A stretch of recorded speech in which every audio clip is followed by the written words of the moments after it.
NARD has been treating Jack for about a year now, and when he first came in, he wasn't eating.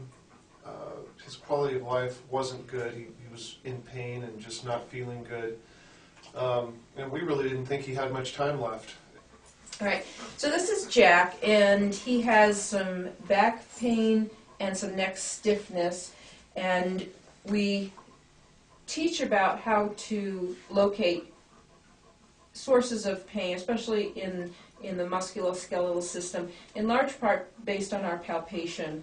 So when we can define what anatomical structures are involved in the generation of pain, then we can more accurately and effectively focus our acupuncture on those spinal segments or nerve pathways or muscular elements. So here in the back, he's twitching as I come down here. I'm not having to press so hard that he's really uncomfortable, but just his muscle responses themselves are showing me which foci on his back are tender. Then I receive the palpatory feedback from the taut bands in his musculature that reaffirm that these are sources of his back pain. We also watch his face and his behavior in general.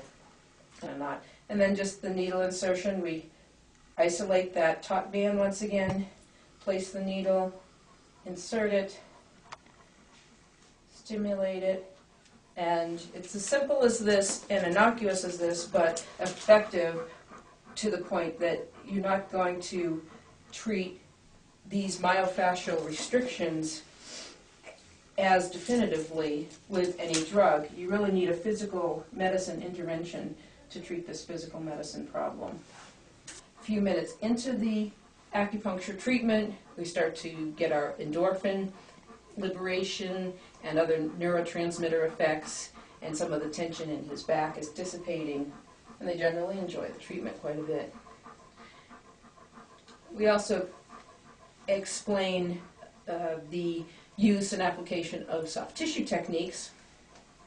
So in addition to our being able to define where there are tense muscles, like here in his neck, then we teach ways to address those restrictions in the course to augment the effects of the acupuncture treatment.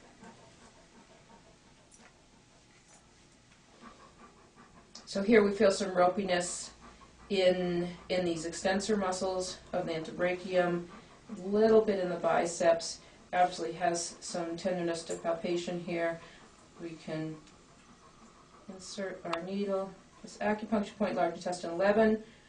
We understand that this area is a location where the radial nerve has wound around the humerus and is separating into a deep and superficial branch, the deep branch supplying the extensors of the antebrachium, and the superficial branch supplying sensation.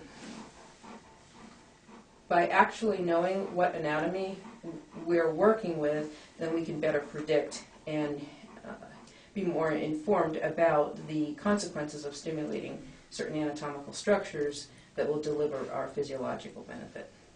The evidence, when he gets home afterwards, he's running around the yard, he's hungry, it's really obvious. It's really obvious that he can feel better.